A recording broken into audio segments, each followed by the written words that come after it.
Big பாஸை பொறுத்த வரைக்கும் 100 நாள் ஷோ வச்சு 23 22 போட்டியாளர்கள்ல ஒரு நபர் வந்து 100 நாட்களுக்கு அப்புறம் வின்னரா வெற்றியாளரா மக்களால தேர்வு செய்யப்படுவாரு. பல ரிவ்யூக்கள் நடக்கும், பல போட்டிகள் சண்டைகள் நடக்கும், அதுல இருந்து ஒருத்தர் வந்து வின் பண்ணுவாரு, அதோட ஷோ வந்து முடியும்.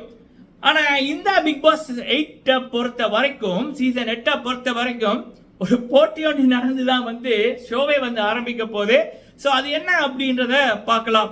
அடுத்தது பிக் பாஸ் 7 தெலுங்கு வந்து மாபெரும் வெற்றி பெற்றது. தெலுங்கு பிக் பாஸ் மக்கள் வந்து ஊர்வலமா கொண்டு போய் அந்த சீசன் வின்னர் பல்லவி பிரசாத் அவர்களை கொண்டாடினார்கள்.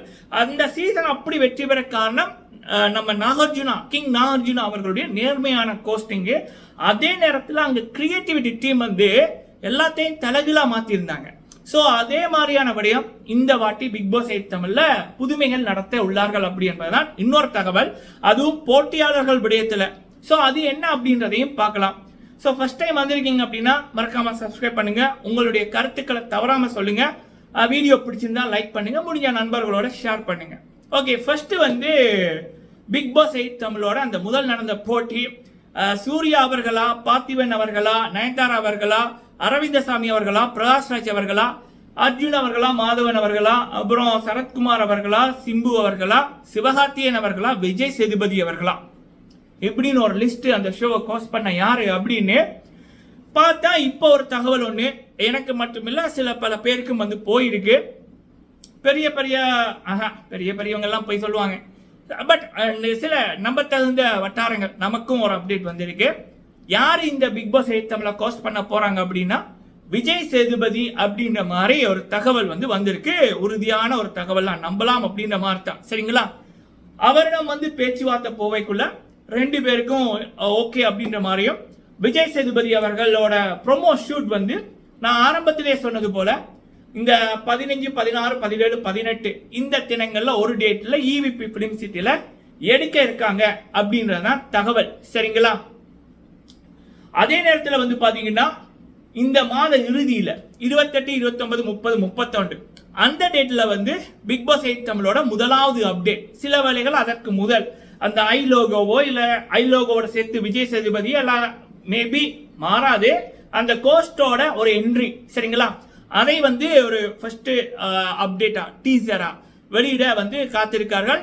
இதுக்கு முதல் வந்த பிக் பாஸ் ப்ரோமோக்களை விட அப்டேட்டை விட இந்த வாட்டி வந்து டிஃப்ரெண்டா புதுமையா சேர்க்கார்கள் அப்படி என்பதுதான் தகவல். சோ இப்போ கிடைக்கப்பெற்ற தகவல் பிக் பாஸ் 8 தமிழோட கோஸ்ட் விஜய் சேதுபதி அவர்கள். நான் வந்து இது சந்தோஷம் தான், ஏன்னா சரத்குமார் அவர்கள் வந்துருவாரோன்னு எனக்கு ஒரு பயமா இருந்துச்சு. திரும்ப சொல்ற ஒரு விடயம், பிக் பாஸுக்குள்ள எத்தனை போட்டியாளர்கள் வேண்டும்னா போலாம், அதுல எத்தனை அரசியல்வாதிகள் வேண்டும்னா இருக்கலாம்.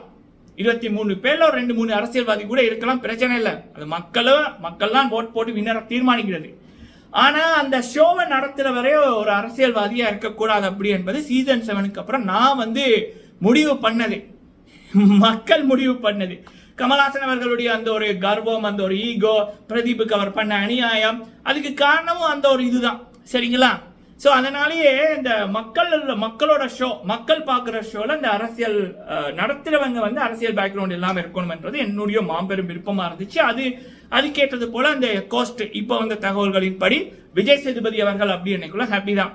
நான் வந்து சிலம்பரசன் அவர்கள் வந்திருந்தாலும் சந்தோஷப்பட்டிருப்பேன், அர்ஜுன் அவர்கள், மாதவன் அவர்கள் வந்திருந்தார், சூர்யா அவர்கள் அவங்க வந்திருந்தாலும் சந்தோஷப்பட்டிருப்பேன். பட் சரத்குமார் அப்படி என்னைக்குள்ள எனக்கு கொஞ்சம் இடிச்சுது இந்த விடயம், சரிங்களா? பட் இப்போ வந்து எனக்கு ஹாப்பி. உங்களுக்கு எப்படி அப்படி என்பதை சொல்லுங்க. விஜய் சேதுபதி அவர்கள் அவங்களுடைய அப்பா காசுலையோ இல்ல சேர்த்து வச்ச காசுலையோ வரல, சிபாரிசுலையோ இவ்வளவு தூரம் அவருடைய பேர் எடுக்கல. அவருடைய திறமை, கடின உழைப்பு, பல வருட போராட்டத்துக்கு அப்புறம் தான் இப்ப மக்கள் செல்வன் விஜய் சேதுபதி அப்படின்னு ஒரு பேர் எடுத்திருக்காரு. He deserve the place. So season 7ல விஜய் சேதுபதி அவர்கள் கோஸ்ட் பண்ணியிருந்தாங்கன்னா கண்டிப்பா பிரதீப் ஆண்டனிக்கு வந்து இந்த நிலைமை வந்திருக்காது. இந்த நேரம் பிரதீப் அவர்கள் டைட்டில் வின்னர் ஆகியிருப்பாரு. 50 லட்சம் ரூபாய் காசு, ஒரு காரு, அந்த வீடு, பிளாட்டு, அதெல்லாம் அந்த மனுஷனுக்கு கிடைச்சிருக்கும். அவரோட வாழ்க்கையை வந்து மாறி இருக்கும்.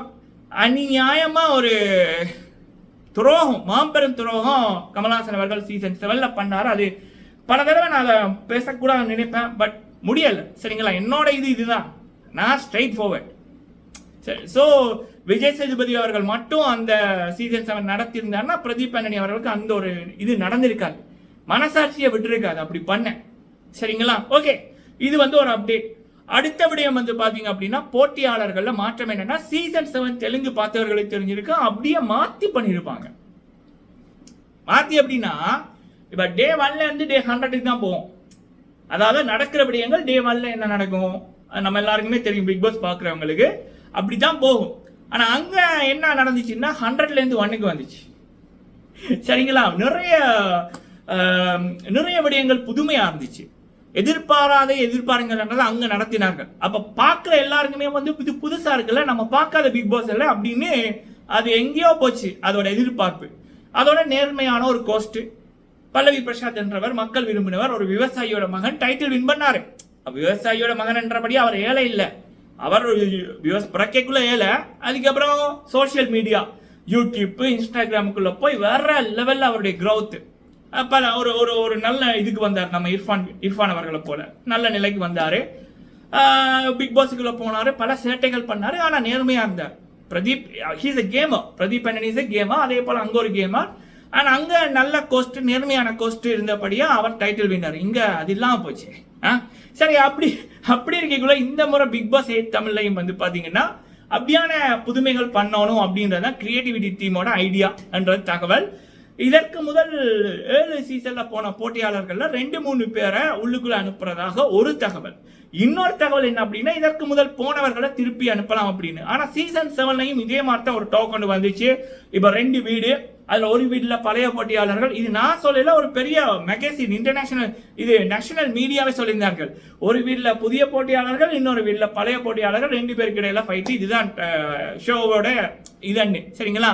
பட் அதே மாதிரி தான் இப்பவும் வந்து என்ன அப்படின்னா இதற்கு முதல் போனவர்கள்ல 2 பேரை திரும்ப உள்ளுக்குள்ள போடுவாங்க. ஏன் அப்படின்னா சுவாரஸ்யமா இருக்கும், புதுசா இருக்கும், ஃபயரா இருக்கும் அப்படின்னு. பட் நடக்குமா நடக்காதான்னு எனக்கு தெரியல. அப்படி இருந்தா இன்ட்ரெஸ்டிங்கா இருக்குமா இல்லையான்னு எனக்கு தெரியல.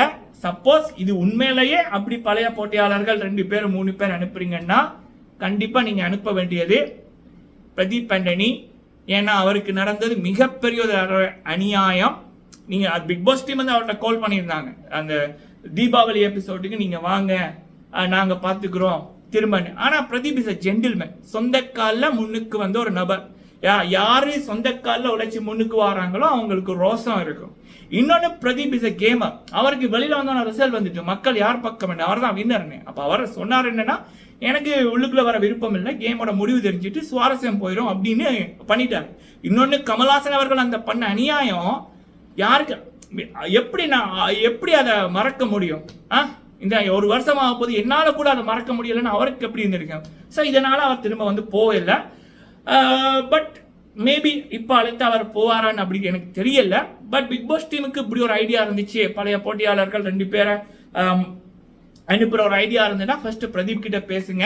கண்டிப்பா அவர் போனாருன்னா மனுஷன் 35 நாளையே சீசன் 7 அவ்வளவு மக்களுக்கு பிடிக்காத ஒரு 90% கான்டெஸ்டன்ட் இருந்தும், எதுவுமே பண்ணாத 90% கான்டெஸ்டன்ட் இருந்தும் அந்த ஷோவை சீசன் 7 பிரதீப் ஆண்டனி என்ற ஒரு தனி மனிதர் ஒன் மேன் ஆர்மியா இருந்து எங்கேயோ கொண்டு போனார். 35 நாட்கள்ல 90 நாள்ல கிடைக்க வேண்டிய டிஆர்பியையும் அந்த எதிர்பார்ப்பையும் கொடுத்தாரு.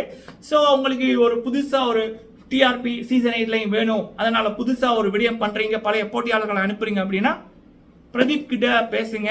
மேபி அவர் ஓகேன்னா அவர் வந்து வரட்டும். பட் எனக்கு தெரிஞ்சு அவர் மூவிகள்ல பிஸியா இருக்காரு, நடிச்சு கொண்டிருக்காருன்னு ஒரு தகவல் ஒன்று. I am happy for that. அது உண்மையா இருந்தா. பட் எதுக்கும் அப்படி ஒரு ஐடியா உண்மையில இருந்துச்சுன்னா பிரதீப் கிட்ட பேசுறதா ஒரு நியாயம்ன்றது என்னுடைய கருத்து. நீங்க உங்களுடைய கருத்தை சொல்லுங்க. ஸோ ஓகே மக்களை, இது வந்து பிக் பாஸ் தமிழ் தொடர்பாக எனக்கு கிடைக்கப்பட்ட தகவல்களை உங்க கூட நான் வந்து ஷேர் பண்ணியிருக்கேன். நன்றி.